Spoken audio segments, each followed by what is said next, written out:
Hi, I'm Kevin Hatley and welcome to Kevin Hatley Photography in my office. This is a channel that I've set up to share my experiences of wildlife and nature with others. So let's go.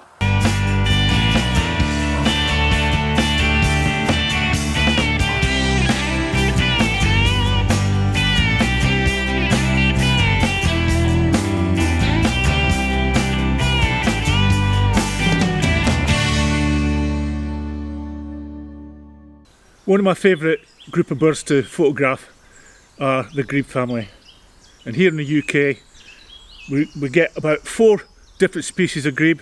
There's a black-necked grebe, the Slavonian grebe, which are both rather scarce, whereas we've got the 2 more resident grebes, the great-crested grebe and the little grebe. I did a previous video on the great-crested grebe and I'll leave a link to that at the end of this video. So in this video what I want to do is share with you my knowledge and my experience of photographing the little grebe. So what we'll do is we'll look at how to identify them, we'll look at their habitat and where to find them, look at some of their behaviour and their lifestyle, and then I'll share with you my approach to photographing the little grebe and what I consider to be my top tips along the way.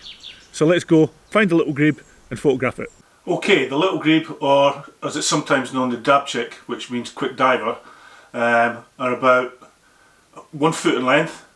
They're at the best in their breeding and their summer plumage, and to identify them they have a black head, brown red eye, a black beak with a yellow gape, they have a dark body, the back of the grebe is light coloured, and they have a roughish brown neck.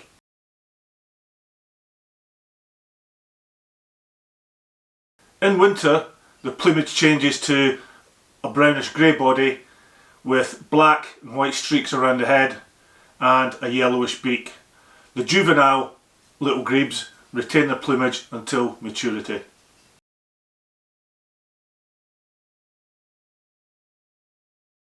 As I previously said, the little grebe name is derived from the fact that they have an ability to dive really fast underwater. They're excellent swimmers when they dive for their prey. Dives can last anything between 15 and 30 seconds. Average is about 15 seconds, and that's an important point to remember when we come to photographing the grebe, that their dives last on average about 15 seconds. When it comes to telling the difference between the male and the female, it's very difficult to tell the difference. They're pretty much very similar. It's only when you see them together that you can tell the difference between the male and the female, and even then it's still difficult. Females tend to be slightly smaller and duller in colour, and that really is the only difference when they're in their breeding and their summer plumage. One real identifying feature of the little grebe is that you can often hear them before you actually see them. The call's pretty much unmistakable, and they can be clearly heard. It's a loud whining trill, and they have a type of beep beep call as well. You'll often find that when the males and the females are together that they will duet together, as you'll see in the video clip that I'm about to show you. And again, one point to note is that the little grebes, smallest grebe in Europe, but they can be quite aggressive little birds, especially against each other during the breeding season.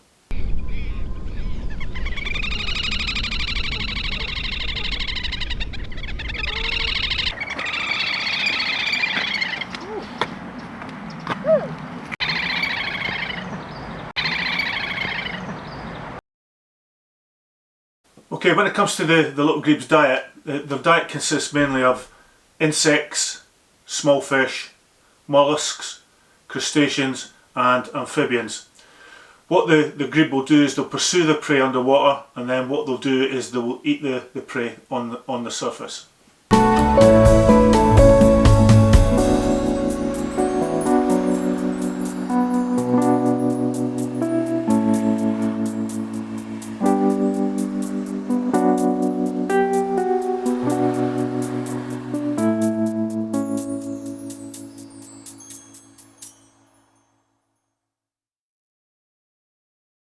When it comes to the little grebe's habitat, where it prefers to hang out, They prefer standing and slow moving water bodies which have dense, rich plants on the banks and the shores.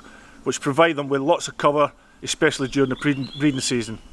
The types of habitats that they prefer are open water, lakes, and areas like this canal. This is the Chesterfield Canal, ponds, and as I said, they're looking for standing and slow moving water.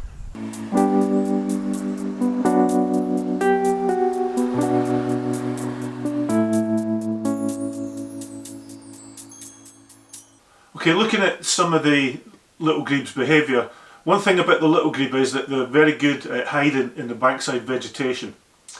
In early spring, when the breeding season begins, they can be quite aggressive to each other when they're trying to claim their territory for the breeding and the nesting.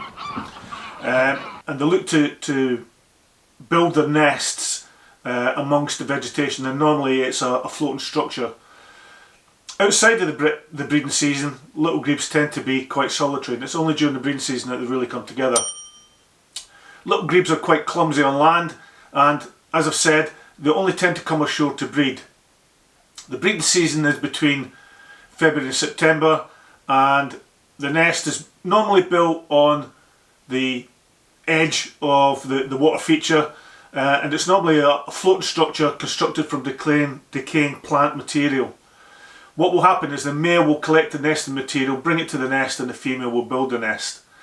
Little grebes will lay between 3 to 5 eggs, and the incubation period is normally up to about 25 days. Okay, moving on to my photography settings and my top tips. As we've seen, the little grebes are very good at hiding in bankside vegetation, and they can be difficult to spot, but often it's their trilling call that will give them away. They can be really frustrating to photograph because one minute they'll be right in front of you, they'll then dive, and then they'll just appear 30 metres away, and you don't know whether they're going to go left, and you don't know whether they're going to go right, and they don't know whether they're going to come towards you or go backwards. That's where the frustration can be, so you've got to be prepared. Now, due to that fact, my go-to camera settings for photographing a little grebe are as follows: aperture of 7.1, shutter speed of 1/1000th per second, they are fast, and I always shoot on auto ISO. Need to remember that the little grebe are very fast, and they move with very little indication once they dive of where they're going to reappear, so therefore you've got to be prepared. Okay, tip number 5 in photographing a little grebe is springtime. It's the best time of the year to see the little grebe. It's when the males and the females come together as part of the breeding season, and it's when the plumage is at the best. Okay, tip number 4 is patience. As you've seen from the video, the little grebe are quite erratic in their behaviour. The tendency for them to dive and then reappear somewhere else, I can't overemphasise that enough. Good thing to remember is that once they do dive, they're underwater for about 15 to 30 seconds, average is about 15. A good plan is that once they do dive, is to then move to try and get closer to them or to try to intercept them. But patience is the key. Tip number 3 for photographing a little grebe is to use a zoom lens. Again, it goes back to this habit of them disappearing, then all of a sudden turning up, left, right, to the back or forward. Therefore you need a zoom lens to capture them and intercept them to get the photographs that you're after. I would recommend that, well, I shoot with a Canon RF 100 to 500, so anything between 300 to 500 millimeters is more than adequate for a zoom lens to photograph the little grebe. Okay, tip number 2. Tip number 2 is called bubbles. Now, keeping track of the little grebe once it's dived, as I keep overemphasising, you don't know where they're going to appear. If the water is calm enough, you can actually track the bubbles that they're making as they're diving under the water and they're swimming. And the tip really is to try and follow those bubbles, and if you do that, you should be able to intercept them once they reappear onto the surface. A bit more difficult on a windy day when the surface is rough. Okay, tip number 1 for photographing a little grebe. Well, why am I lying down here on the ground? Well, one of the best principles in wildlife photography is to focus on your subject's eye.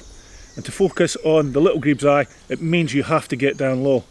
They're very small birds, so you have to get low down as you can to the water, focus on the eye, and get the image that you're after.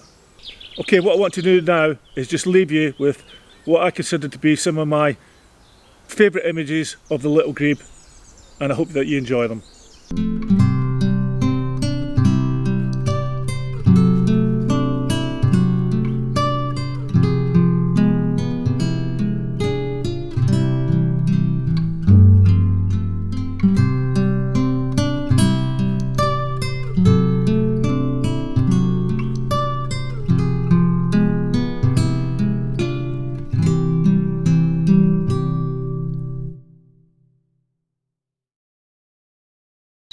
Okay, thanks for watching this edition of Kevin Hatley Photography and how to photograph the little grebe. I'm sure, as you've seen from the video, they're absolutely fascinating little birds. They're very dynamic in their lifestyle and how they go about their day-to-day lives, and they're a great subject to photograph. All I'd ask is that if you've liked it, could you hit the like button? Could also ask you to consider subscribing to my channel, Kevin Hatley Photography. It's completely free, doesn't cost anything. And what it does, it just allows me to grow my channel and allow me, what I like to do is to share my knowledge and my experience with other photographers. So, until the next time, stay safe, take care, and I hope to see you soon. Bye for now.